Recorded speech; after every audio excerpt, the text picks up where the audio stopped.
Okay, so before we begin, I'm going to start with the training because there's lore significance with the training. So without further ado, let's begin.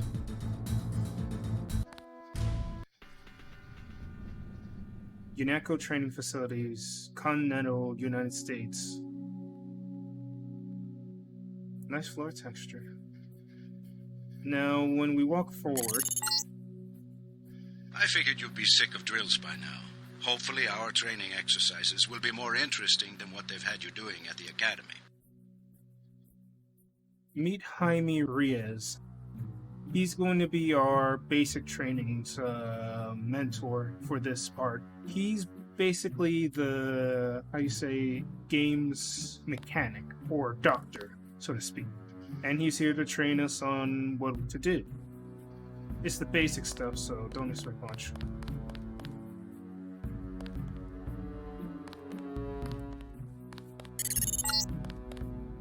Open the door by clicking the right mouse button. The right button uses items in the world. Thank you. With that, as he said, right mouse button does that. Now, there is some things that is probably not going to be explained in the training.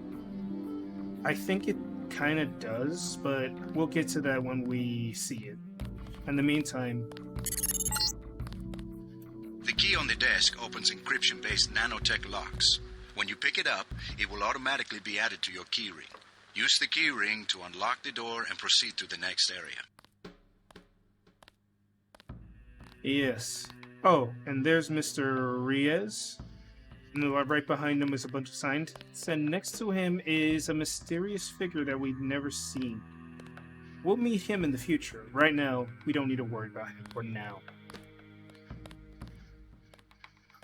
Another thing they don't mention, right-click, interacts with objects around you. We can take this key, and as he says, open this door. Now that we have the door open, let's continue on to the next part of the training. You're going to get a lot of equipment during these exercises. Press F1 at any time to access the inventory screen, which will let you add and remove items from the tool belt. Press F2 to view your current goals and any notes you may decide to take. On a typical mission, a UNATCO agent's objectives are logged electronically so that he can stay on task at all times. Now pick up a weapon and try to break open those crates. One of them's indestructible, but the others contain things you might find useful. So we're going to take these because they're going to use the server point. Now the knife is going to take a while to break. But if you have something heavier like a crowbar, you break it in left strikes than usual. Now pick up the lockpick and use it to open the door. Lockpicking takes time and expends the self-assembling resources of modern lockpicks. Just be patient and remember your training. At higher skill levels, you won't need as much time or lockpick resources to pick a lock. Also, as he mentioned about the notes, this is it. Basically, if you could jot down whatever you like to remember a specific area or a place, whatever you wish. There's also other stuff, but I would rather wait until the game explain it before I can. But in the meantime, as he said, we have a door. Doors have two strength values. The door strength tells you how much damage the door takes before being destroyed. The lock strength tells you how many lockpicks will be required to pick the lock. Some doors have an infinite strength and an infinite lock strength. That means you have to find a key. He is definitely not wrong. Basically, from what we're seeing, it takes one lockpick to open this door. And if you see from the door's durability, it's infinite, which means we're not going to break through this anytime. That is important for the future. You also have damage threshold, but that's another thing that we have to explain in the future when it comes to that. In the meantime, let's unlock this door and open it. There are other ways to open locks, but again, we'll get to it when we see it.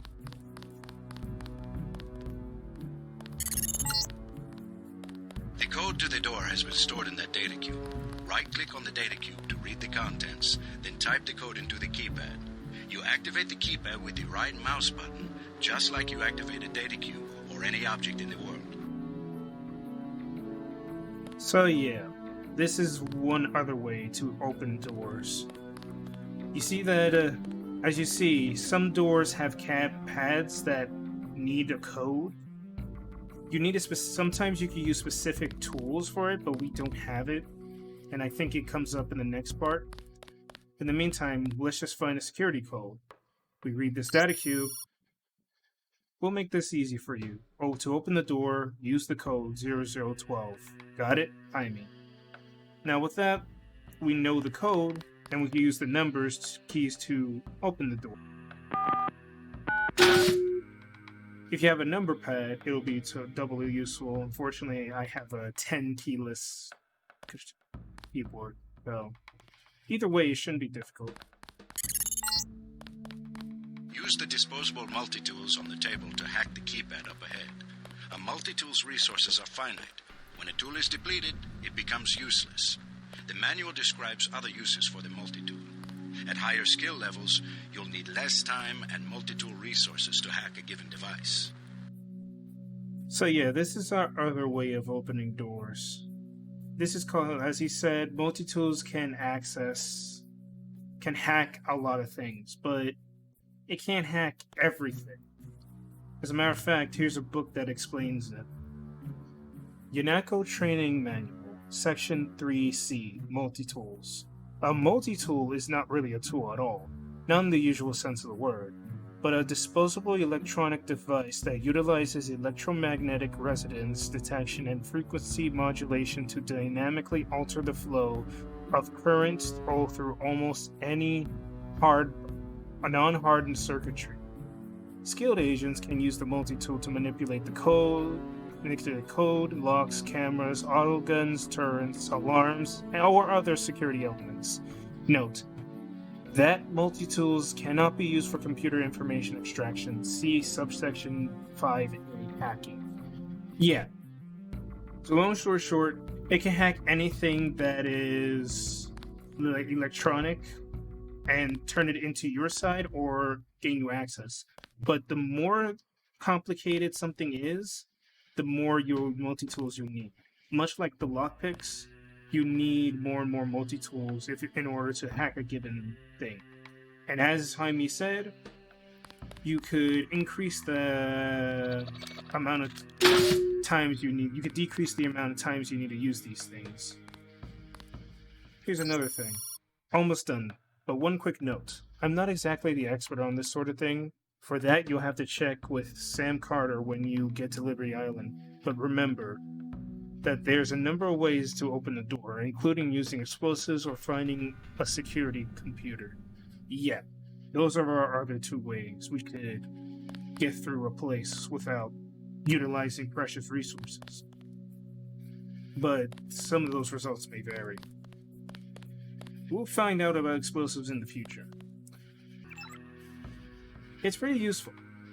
Also, see that guy over there? He'll take your weapons. But you could do something very interesting that I found out through a playthrough I saw long ago. If you throw your stuff...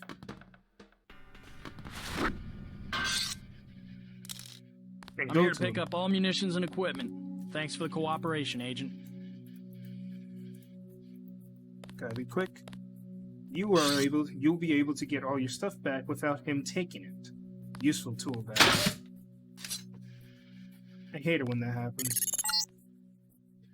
Lying in front of you is a brave cadet who volunteered to be rendered unconscious for this next training exercise. Highlight and search him to find the key to the medical room. Afterward, pick up his body and place it on the medical table so that one of my aides can revive him once the exercise is over. Oh, you're not Jaime. You're someone else. Okay, so as he said, examine this body, When you examine bodies, they will give you ammo, weapon, they will drop their weapons, and other useful goodies if you want.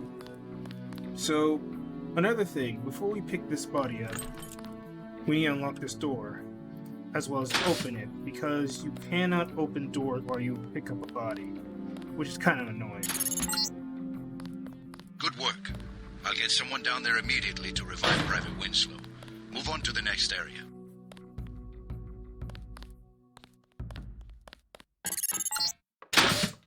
You can bet this won't be the last time we send you into a dark room. Turn on your light augmentation and find the exit on the other side. Just press F12 by default. So, self-explanatory. Press F12, you can see in the dark. Well, you don't see in the dark in a technical sense, but you can see in the dark through a flashlight of his. And we press that switch and everything is now illuminated. How does he do it? Well, his vision is augmented. That's all I gotta say. You're not a mech, but you're enough of a machine to need repair bots now and then. If you used up some bioelectric energy getting through the dark area, for example, this contraption can charge you back up. So yeah, another self-explanatory thing. We use this repair bot, he'll recharge our energy. We recharge it, and we're back to full. And it takes 30 seconds every time you use this thing, so it'll be pretty quick. But they'll be very situational, and they're scattered in various different places. They won't be scattered in danger, let's just say that. Congratulations, you completed Phase 1. Move over the ramp into the next rooms to begin learning movement skills. We'll be watching you through the cameras, like the one you can see up in the corner. In the field, remember that terrorists sometimes use cameras like this in their security grids to set off alarms and alert guards to your location. So yeah, he's not wrong about cameras. I could explain them into more detail, but none in the training. In the meantime, I'll pick this up, because I happened to notice that. Don't remember if that was there in the original game. Maybe it's probably wasn't. I don't know. Can't remember. But maybe it's a mod thing. Who knows? Okay, there's 2 more final training sections. Jump across the platforms. You'll have to crouch to get under those pipes. If you fall, use the stairs to begin again. Now, the usual, press C to crouch or your button variant. Press space to jump. That should always be it.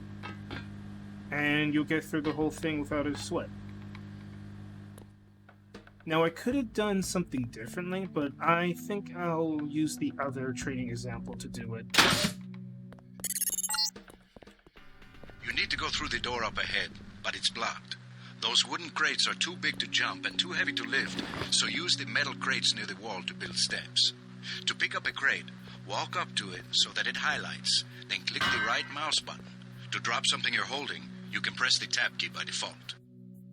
Now, we could do that. We could just put the metal crate into it like this, and just jump on it like a platform, but since we have the GMDX mod, we could put the crate here and do something that in the Thief series called mantling.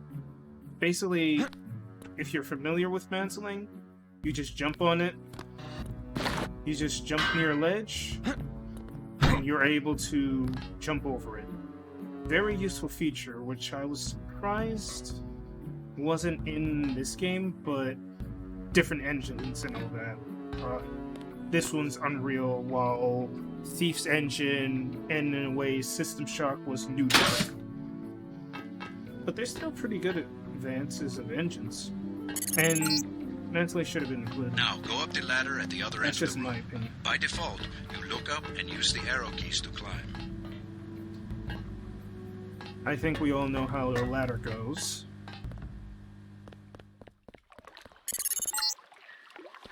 We get some complaints about this swimming obstacle because the water's contaminated. Recruits forget to grab the hazmat suit and end up in my office. Not pretty. Or they forget that they have to put the suit on by selecting it and pressing the left mouse button. Remember that the hazmat is disposable. You can wear it only once, and it operates only for a fixed duration. Use the ramp on the other side of the pool to climb out. This is going to be the final one. And if you can see over there, we have another new NPC that we never saw before. We'll be meeting him, and that's another NPC we'll meet in the future as well, very early.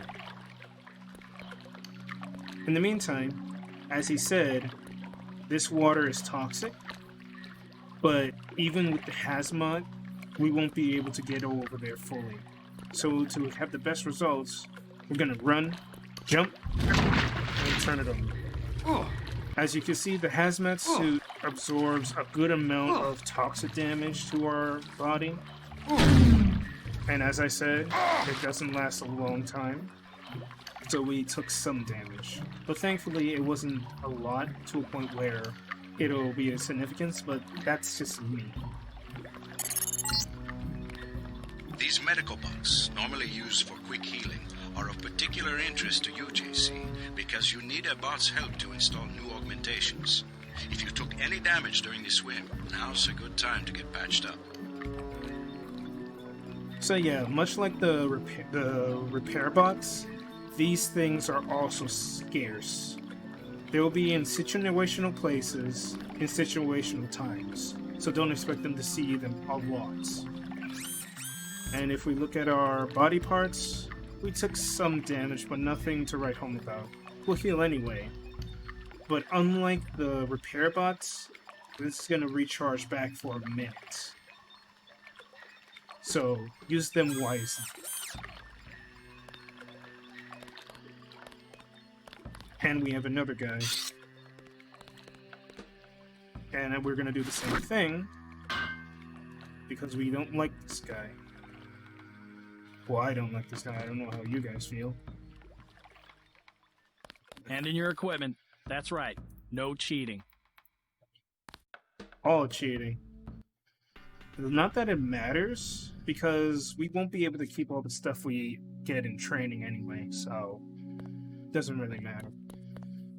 So now that we've done with basic training, we move on to a new instructor. Welcome to the combat training area. I am Günther Hermann, and I will be monitoring your progress here. We will start with weapon familiarization.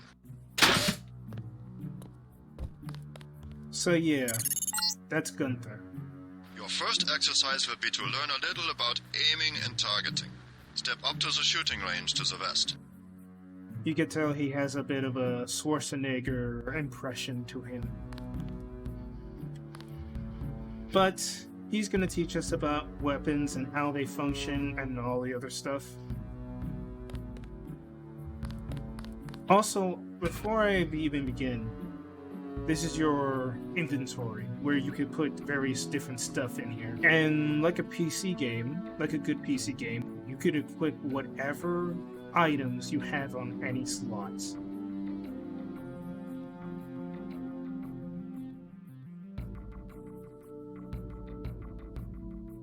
Some items will use up more squares. How it works is kind of like Tetris. Bigger the item, the weapons or items, the unit of square it's going to use up. So sometimes it may be beneficial to you drop other items besides other things. But in the meantime, let's learn about guns. The targets are released by using the buttons on the counter. Release the first target and take a few shots with one of the pistols until it is destroyed. Notice the targeting reticle appears when you aim at a target. So yeah, what he basically means is this game has its own aiming system. If you aim at a target, the reticule will shrink slowly. The more it shrinks, well, I should let him explain this.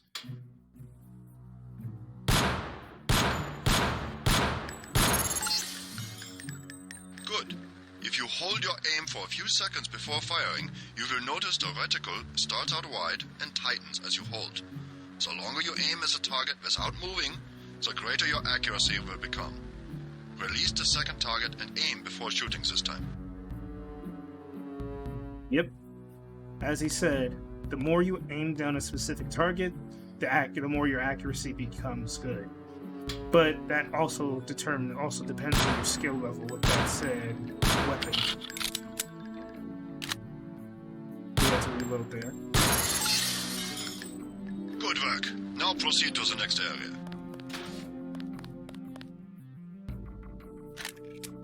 Then, whoops. So yeah, as you can see, much like the skills, that affects how accurate your weapon is, how fast you become accurate.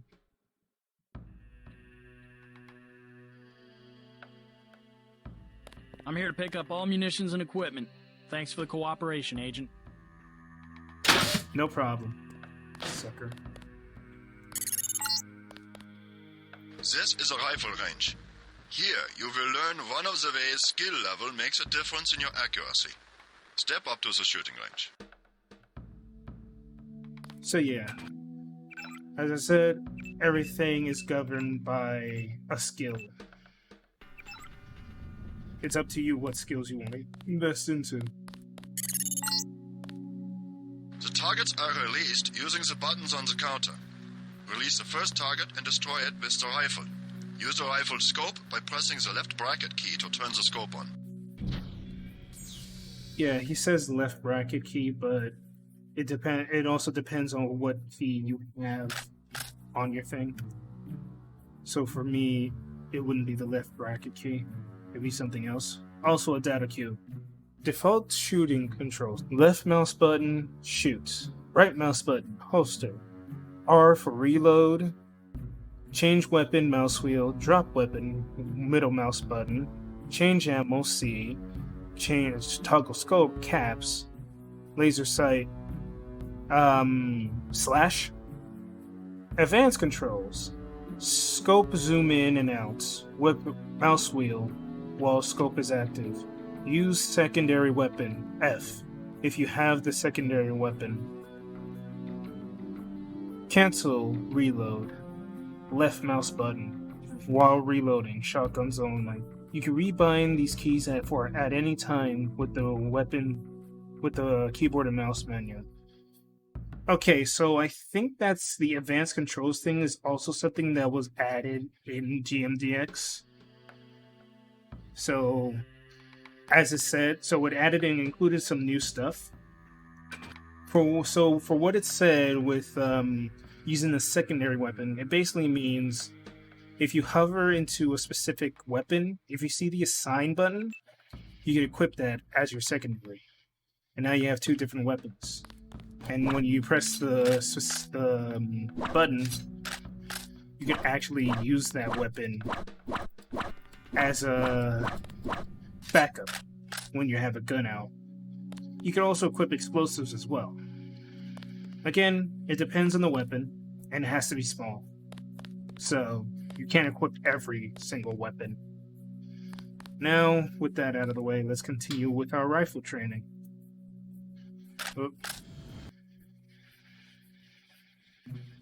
Okay, so much like, again, rifle training, the more you have rifle skill, the more accurate you are, and I think also the more damage you do. Same thing with pistols. So...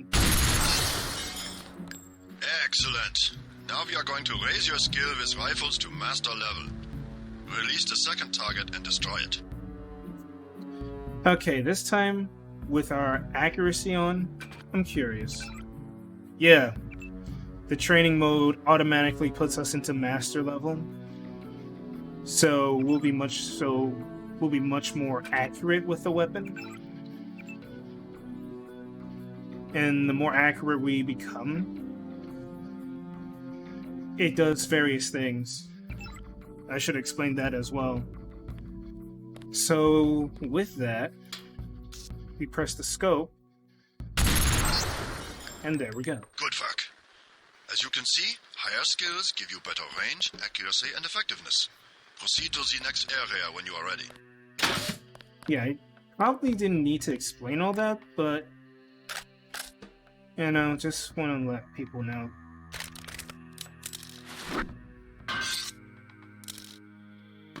Again, I don't know why I'm doing this. I won't keep all this, but... Hand in your equipment. That's right. No cheating.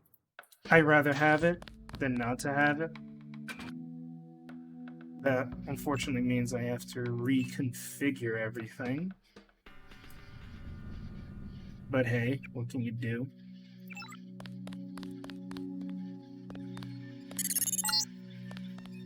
This is the demolitions training area. First you will learn to use the lamb as a proximity mine. Approach the bay window and you will see a lamb placed on the target board on the black and red wall. Okay, lambs are basically explosives. I'll let him explain more, because he does a better job. Press the first button next to the window and a security bot will be released. Watch as he nears the lamb. Lambs placed on the walls are proximity triggered. So, we press the switch. It should activate these big chicken robot things. And watch the fireworks. This time you will place your own lamb. Take a lamb from the munitions bay and proceed to the red and black wall below. Alright, now it's our turn to play with the explosives. See these? These are lambs. And it gives us the explanation right there. Lightweight attack munitions. Basically, essentially, these are the game's grenades and mines. They act as both. Which is pretty convenient. Get as close to the wall as possible when you place the lamb. If you aren't close enough, the lamb will fall to the ground and detonate. So yeah, as he said, get close to the wall, plant it. It's been activated.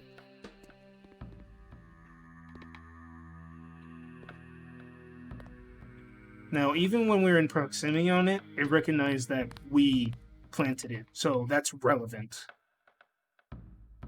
Also, you notice that the lamb on my hand is less bigger than the lamb in front? That's weird. Perspective, I guess. Okay, so now that we planted our lamb, let's watch the fireworks.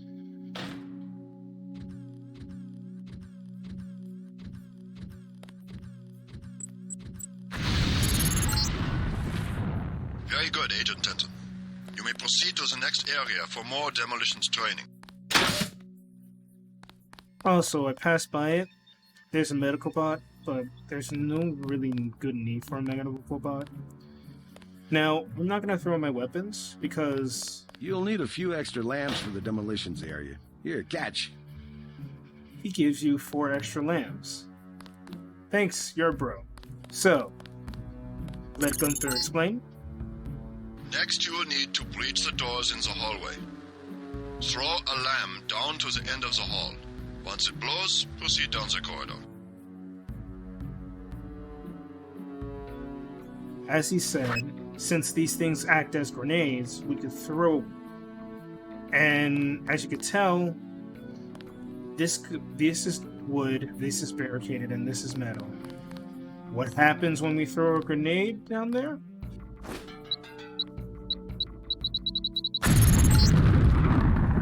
Notice how the wooden door was destroyed and the metal and barred doors remained.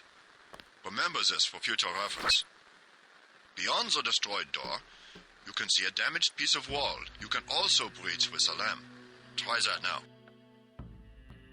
So yeah, some doors may have different thresholds depending on how sturdy they are. But if we see stuff like this that has a crack, the lamb is just gonna blow through that. Excellent. Notice that the wall is opened. Look for other weakened walls such as this, and your lamb and other explosives will allow you to breach them. Continue through that breach and on to the next section. Okay, I'm gonna throw everything again because the next guy is not a bro.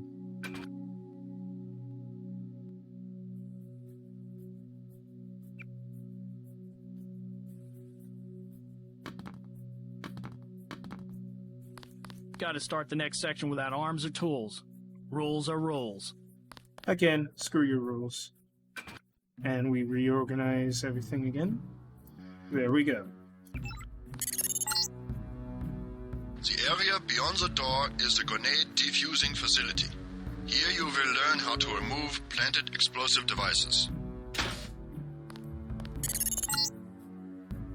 At each of the corners of this area, you will find a lamp planted on the wall. You must disarm and remove all 4 lamps before you can proceed to the next section of training.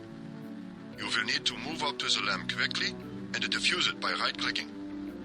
A second right-click will remove the lamp from the wall.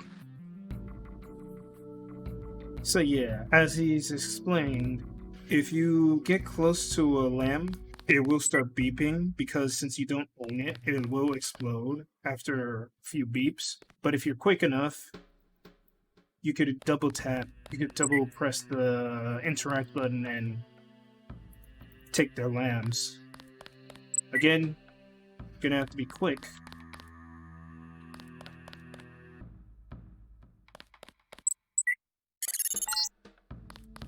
A word of warning, Agent Denton.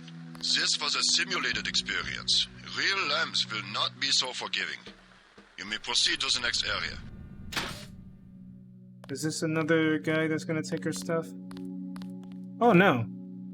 I think this is the end of this training area. So that means we're gonna have a new instructor. Yeah. And we have the munitions guy again. I can never get this to work because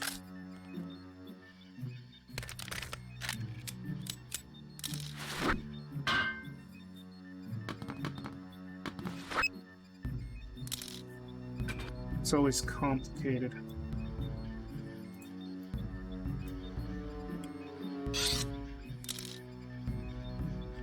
Gotta start the next section without arms or tools. Rules are rules. Come on. Let's hurry before he... Okay. And that's weird. Okay. So that's it for Gunther. The next part is going to be stealth training. Now you will learn to move quietly and conceal yourself so that you will be able to avoid a confrontation altogether. That is Anna Navarre, another NPC. Much like Gunther Herman, she specializes more on covert tactics, while Gunther is basically a gung-ho type of person. We'll be meeting both of these guys in the game. Right now, they're just our instructors. The test is simple. Get to the far north door without being spotted by the guards below. If one of them sees you, he will sound an alarm and lock the door.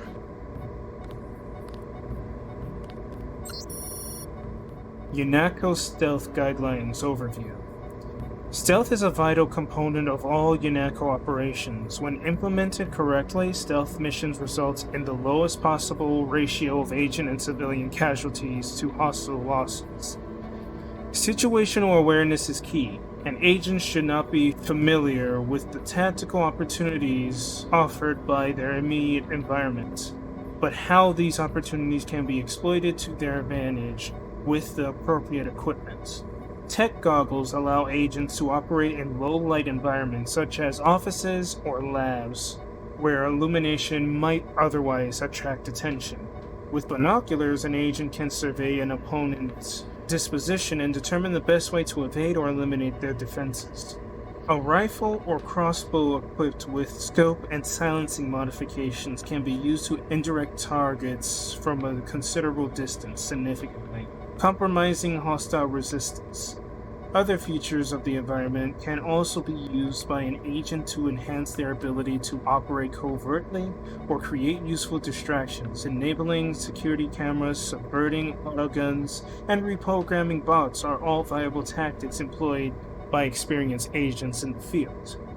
Again, all of this is very useful, but we'll also look at this in the future.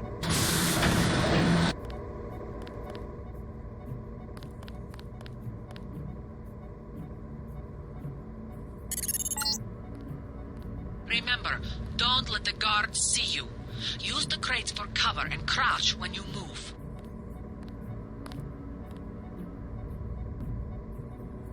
So these guys are the ones that we need to evade.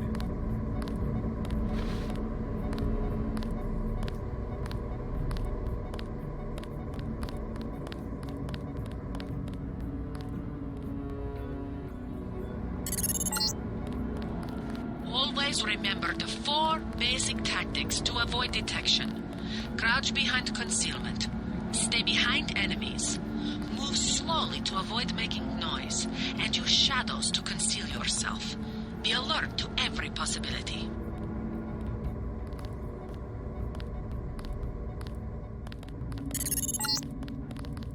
The guards can be distracted.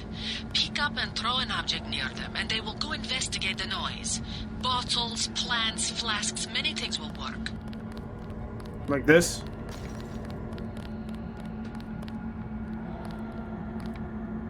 Yeah, like she said, we could have talked over that, but I wanted to get through the stealth part. Basically, bottles can distract enemies, but the old AI from Deus Ex, the vanilla, kinda had some weird effects. But with this version, it's much more better. Holy crap. Game looks darker compared to here. That's interesting. Okay. Also, I picked up this thing.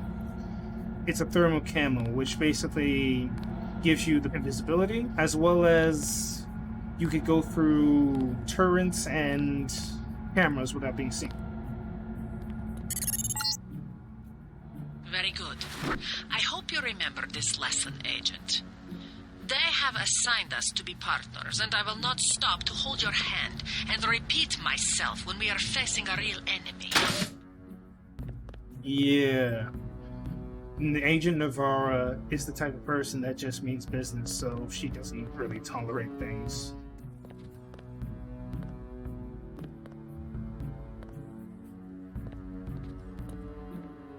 Warning, before you is the final test of basic training. Now would be a good time to save your game. Escape. Basically, if you press escape and this brings you to the menu and you save your game. I'm not going to do that, because I'm pretty confident. Now for the last test. You have to find a way across the river to the exit on the other side. There's more than one way to get there, depending on your approach and the skills you want to use. It's up to you. Make use of the IFF system to identify enemies. The crosshairs will highlight red over enemies, green over allies, and white over neutrals. Careful around this TNT. You can pick up the boxes and move them around, but crouch to set them down. I don't want to have to reattach your arms.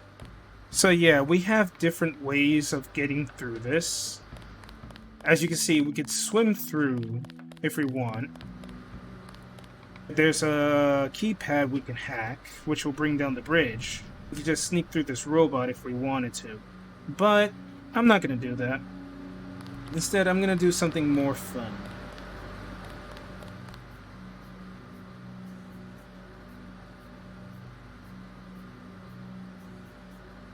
Let's back up a bit because I don't want to get myself exploded by that.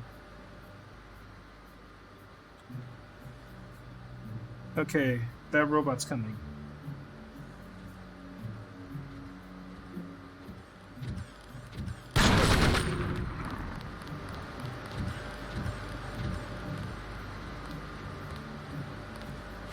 Huh, weird. That worked before. Oh well. Oh!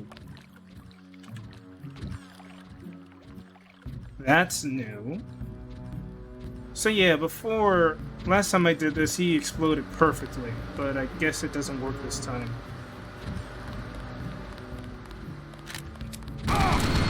Okay. So, yeah, I guess that doesn't work.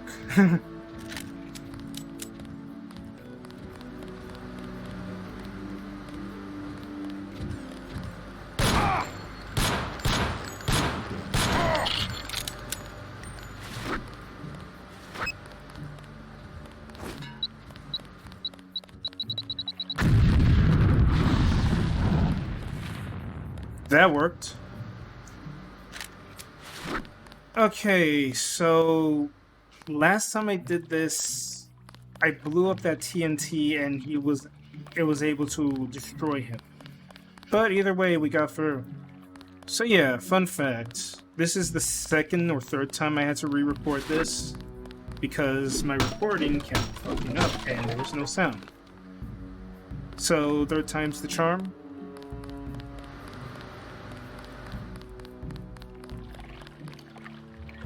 So now that we have a multi-tool, again, there are multiple ways we can go through this.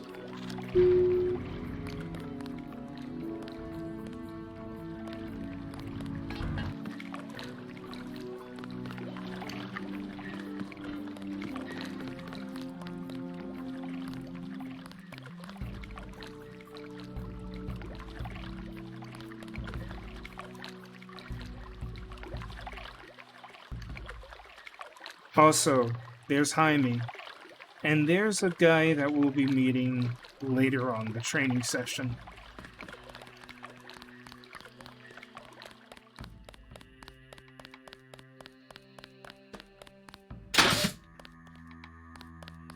And now we're in the main hall. Step up to each hologram for more info. When you're through, go out the opposite door.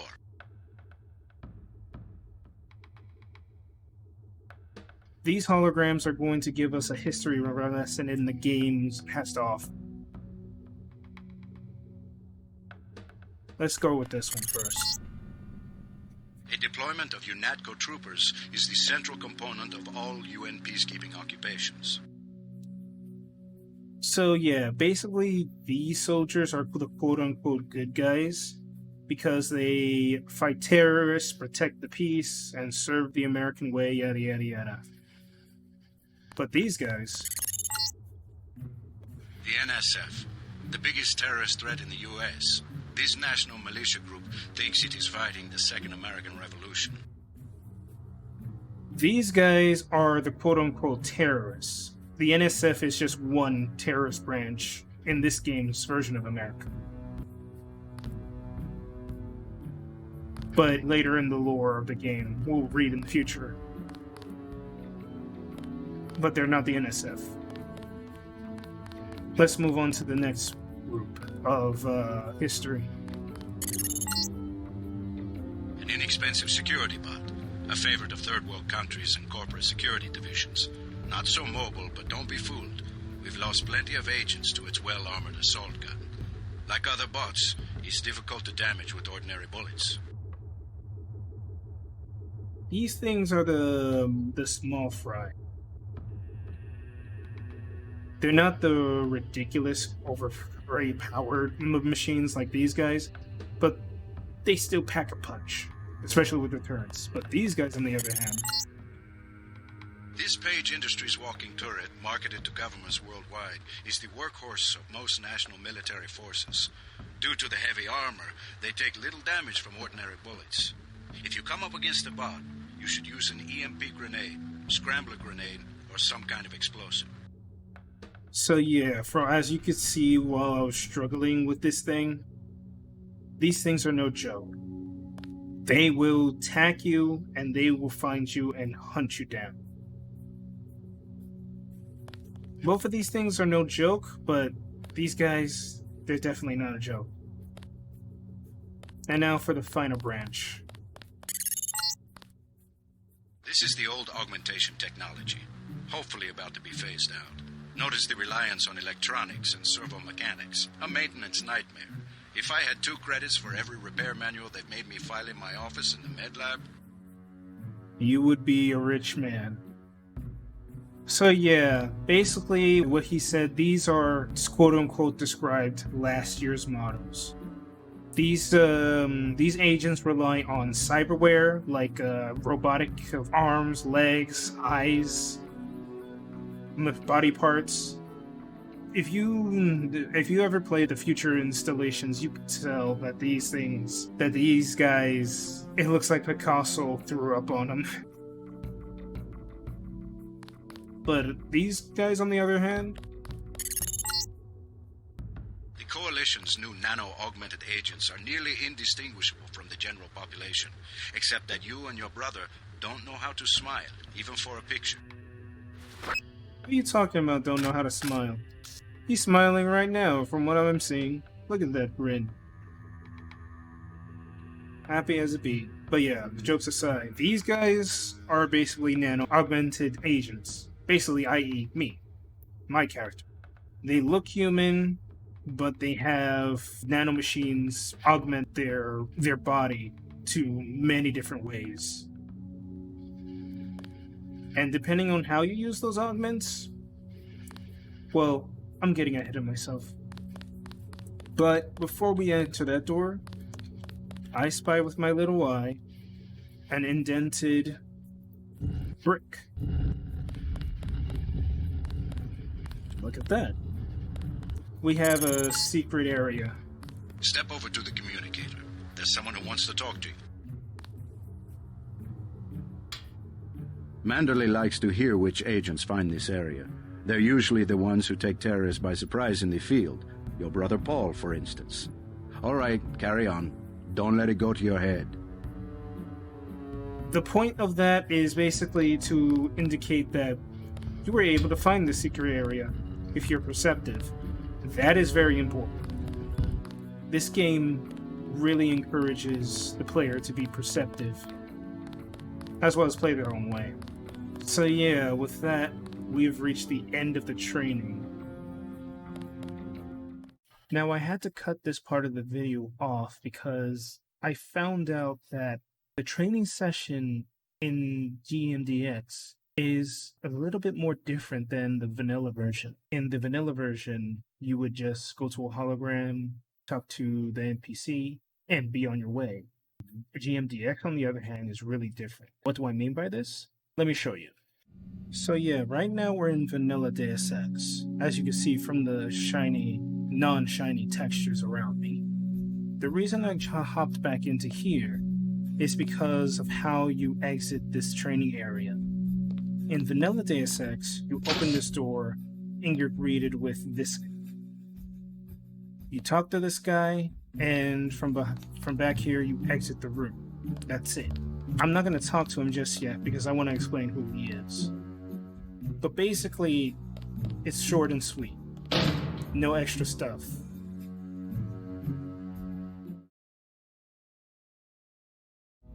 GMDX, on the other hand, adds a bit of an extra thing. What do I mean by that? Well, let's enter. As you can see, it adds a completely new room for you to explore. A training room, to be exact, where it teaches you all the things that the vanilla Deus Ex game wouldn't let you know otherwise until you figured it out yourself. Example, you don't know how to take down an enemy. For the first time, first initiated, they wouldn't know that you have to aim at the midsection or the midsection. But now this mod adds a training room for that and a data cube. Takedowns. Perform a takedown. To do so, equip a melee weapon, sneak right up to the hologram, aim for the midsection or the back of the head, and press the fire button. The baton or riot prod are best to use for this task as the result of their silent and non-lethal nature, though any weapon can be used. A takedown can only be performed if the target is unaware of your presence. So yeah, as you can see, if you aim at the midsection, you can take down an enemy. This is useful if you want to do stealth. You could kill an enemy with a melee weapon that kills, but be aware that they will make noise. Another thing the training section adds is a segment where it goes into detail of the different thresholds of door abilities. Door interactivity. Doors can be interacted with will display relevant information before your eyes. Lock complexity. Complexity of the lock, if any, the number of lockpicks required to pick the lock. Door durability, a representation of door sturdiness, simplified as a health one. Damage threshold. If your weapon does not deal greater damage than this number, you will not be able to break the door with that weapon. So you can bypass all 3 doors. So what it basically means, and the game doesn't explain this, if I could, there we go, is this number right here, the base damage. Right now our crowbar has a base damage of 8, while our baton has a base damage of 7. And as you can see, with these doors, because the damage threshold is higher than what our weapon is, we can't break through them. Same goes for this. But if you see something that has less than like 5 or less, you can break them down with any weapon that is higher than them. And because of that, you can break it down easily. It explains it in the training thing, but it doesn't explain it in detail. To an extent. And that's really good. And as we learned from Gunther, throwing a grenade will open these doors.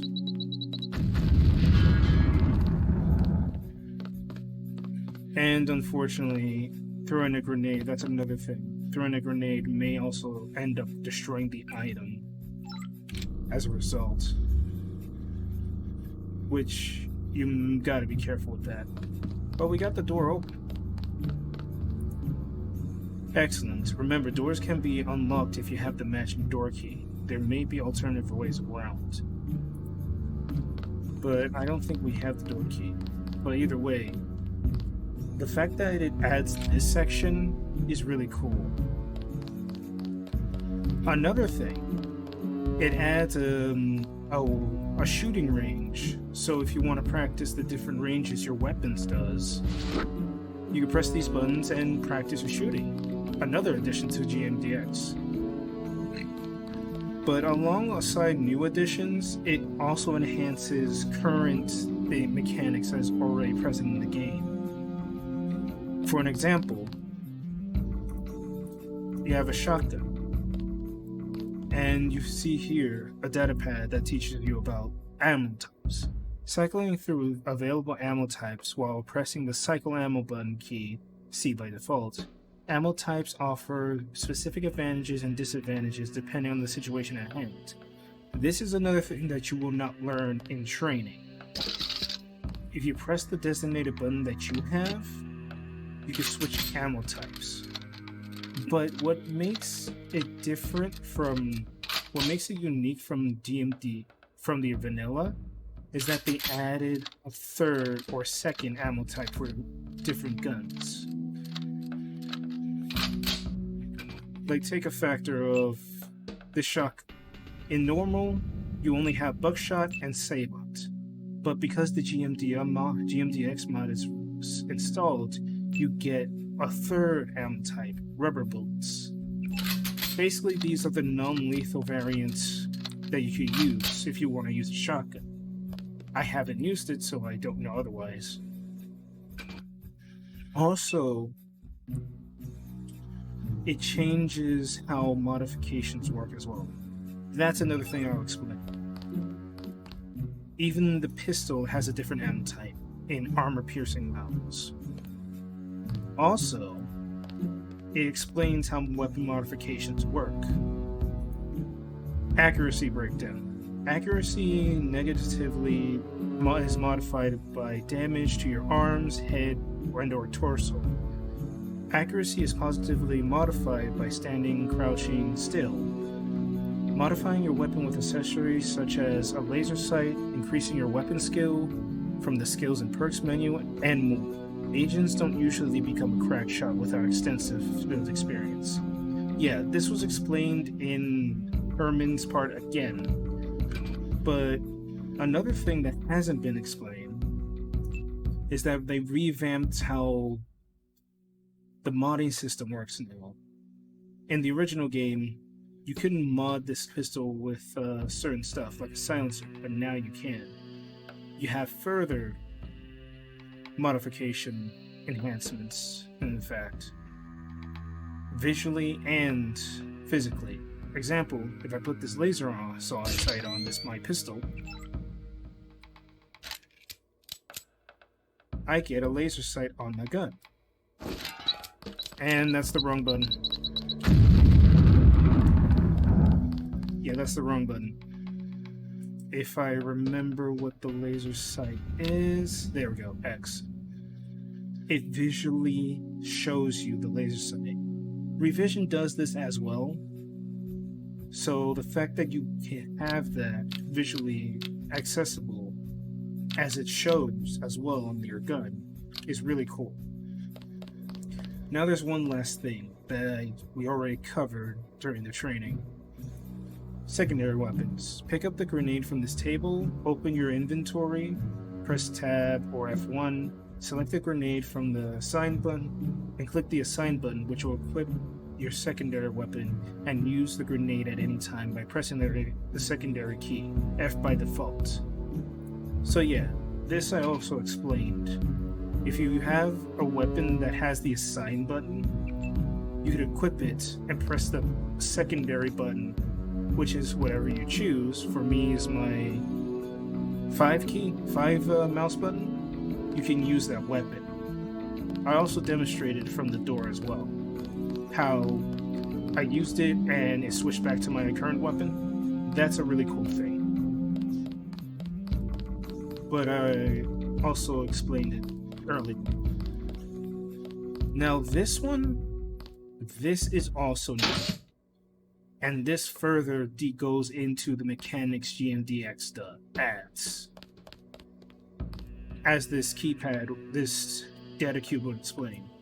Advanced movement training. Attention recruits. Due to a high rate of incidents in the advanced movement training course, it is no longer required for participation. Take the key in the table and exit the course to receive your evaluation, or venture forward if you think you have what it takes. Be warned. Recruits receive no comms assistance in this course. J. Reyes. That is important. Also, there's our key. That is important because GMDX is a mod, that means we won't have any of the voice lines behind me, but we can read the data cubes. And yeah, this is the training course. A completely new area. This explains about mantling, which I already covered in the training session already when I was mantling those objects. But I'll read this anyway. You can mantle onto objects by pressing the jump key, space by default, whilst facing an object. To begin, mantle the stack of crates. From there, you climb up to the top onto the ledge. So yeah, self-explanatory. And there we go. Everything else is also completely new. Like this high rise, and the fact that you have to do whoops. Let me try that again.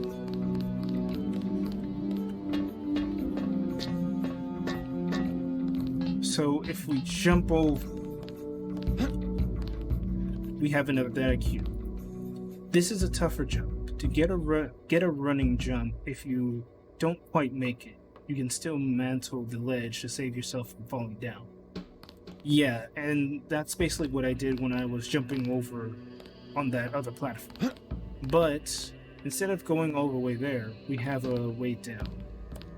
And as you see, or from that last platform, we have this data cube. Walkway bridge code 154. So now that we have that code, we just type it in. And as soon as I get off this ladder, we type the code. Oops. And the bridge opens. And now we could do what the training module said and jump over. Here's another data cube. You can mantle into crawl spaces you would have trouble getting into otherwise. Crouch, then jump, then mantle. basically, this is this is a mechanic that was famous in Half-Life, but now added in this game. As you can see, you can get to the other side, but the threshold is pretty strong for our weapons. Although, I think if you have a stronger weapon like this, you can break through it.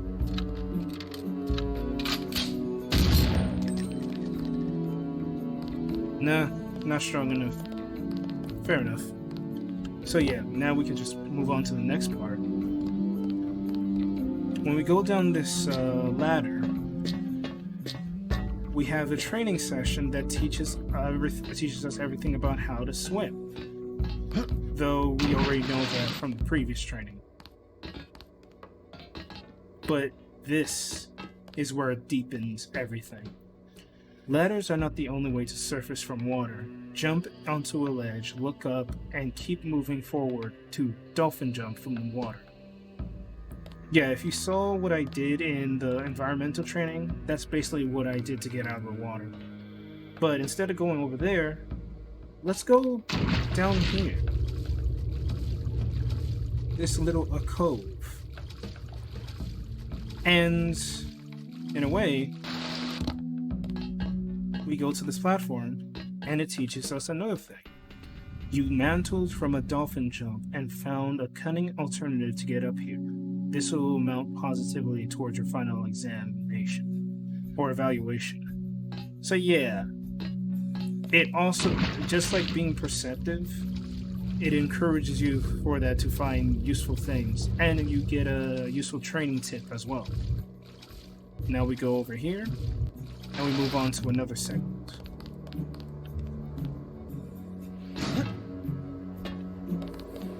Where we find another room in the UNACO training facility with a health kit. We read the static cube. Did you suffer a nasty fall? Keep an eye on your health monitor displayed on the upper left-hand corner of your field of view. If your legs are injured, apply the med kit on the table directly to your legs via the health interface. Beware, critically injured body parts results in great consequences. Yeah.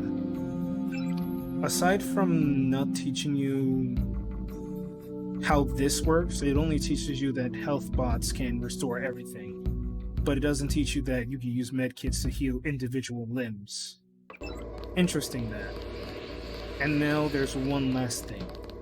We climb up this ladder. You search the static cube, turn around and press the jump button, the jump key, to jump from the ladder.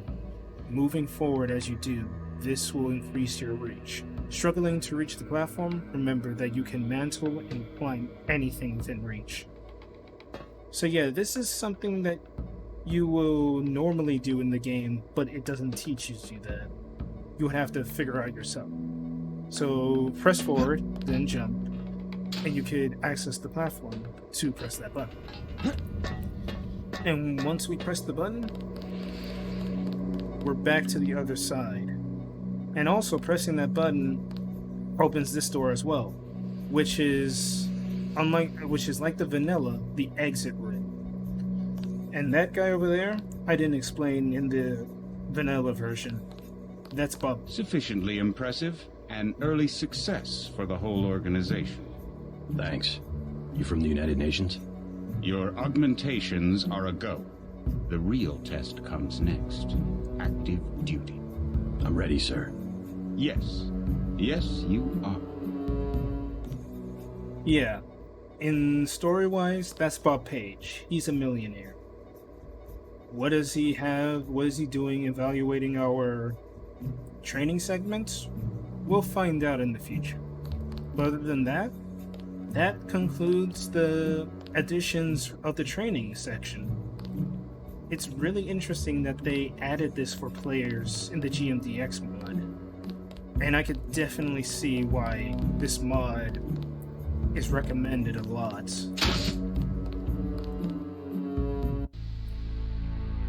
So yeah, that's it for the game. Well, for the training. Next videos, we're going to go into the campaign. I hope to see you all there. I'll see you when I see you. Thank you for watching.